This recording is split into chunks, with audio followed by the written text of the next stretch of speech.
గ్రామాలలో పండుగ వాతావరణం నెలకొంది. ఎందుకంటే పండుగ ముందట సీఎం రిలీఫ్ ఫండ్ చెక్కులు గానీ, కళ్యాణ లక్ష్మి చెక్కులు గానీ, ఇలా ప్రజాపాలనలో భాగంగా మన ఆలేరు శాసనసభ్యులు ప్రభుత్వం బీర్లా ఐలన్న గారి సహకారంతో ఖచ్చితంగా ఇటువంటి తొందర రావడం వల్ల ప్రజలు చాలా సంతోషం వ్యక్తం చేస్తున్నారు. కాబట్టి ప్రభుత్వం తరఫున అందరికీ మేము ప్రజల పక్షాన ప్రభుత్వానికి ధన్యవాదాలు తెలియజేస్తున్నాం. ప్రజలు కూడా అదే విధంగా ఐలన్నకు సహాయ సహకారాలు అందిస్తారని కూడా ఆశిస్తున్నాం. చాలా సంతోషం అనిపిస్తుంది. ఈనాడు ప్రజా ప్రభుత్వం ఏవైతే రేవంత్ రెడ్డి గారి పాలనలో ప్రజలు ఏ విధంగా సంక్షేమంగా ఉన్నారా లేదా, ఈనాడు సంక్షేమ పథకాలు నిరుపేదలకు లబ్ధి పొందుతున్నారా లేదా? తప్పనిసరిగా సంక్షేమ పథకాలు అనేటివి ప్రతి పేదవాడికి మాత్రమే అందుతున్నాయి. ఈ సంక్షేమ పథకాలు ప్రజా పాలన ద్వారానే సాధ్యమవుతుంది.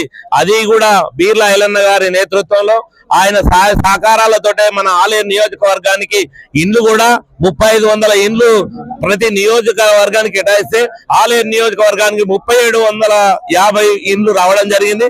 అదే విధంగా సీఎం రిలీఫ్ ఫండ్ చెక్కులు కూడా ప్రతిసారి మాకు ఎక్కువనే వస్తున్నాయి.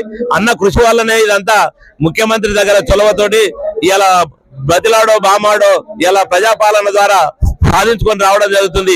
దీని వల్ల ప్రజలు హర్షం వ్యక్తం చేస్తున్నారు, చాలా సంతోషంగా ఉంటున్నారు. ఇలా పండుగ సందర్భంగా ఇవి రావడం వల్ల ఎంతో సంతోషం వ్యక్తం చేస్తున్నారు. ఇలా ఐలన్న గారి నిలయం ముందు ఇలా పండుగ వాతావరణం నెలకొంది. అదేవిధంగా గంగిరెద్దులు కూడా సంతోషంగా వచ్చారు. అంటే దీన్ని బట్టి పండుగ అనేది 2 రోజుల ముందే జరుపుకున్నట్టు అనిపిస్తుంది. ముఖ్యంగా నియోజకవర్గ ప్రజలందరికీ ఏం చెప్పాలనుకుంటున్నారు? ప్రజా మాట మీ మాటగా ఏం చెప్పాలనుకుంటున్నారు? మా మాటగా నేను చెప్పేది ఏంటంటే ప్రజాపాలన అనేది ప్రజల కోసమే చేస్తుండ్రు. దీంట్లో ఐలన్న గారి తపన, ఐలన్న గారి ఆవేదన, ఐలన్న గారి బాధ పేద ప్రజల కోసమే. ఇలా ఎమ్మెల్యేలు ఎంతో మంది పోయిర్రు కానీ ఒక్క రోజు కూడా ఇంటికాడు ఉండకుండా పనిచేసిన వ్యక్తులలో ఐలన్న గారే మొదటి వ్యక్తి.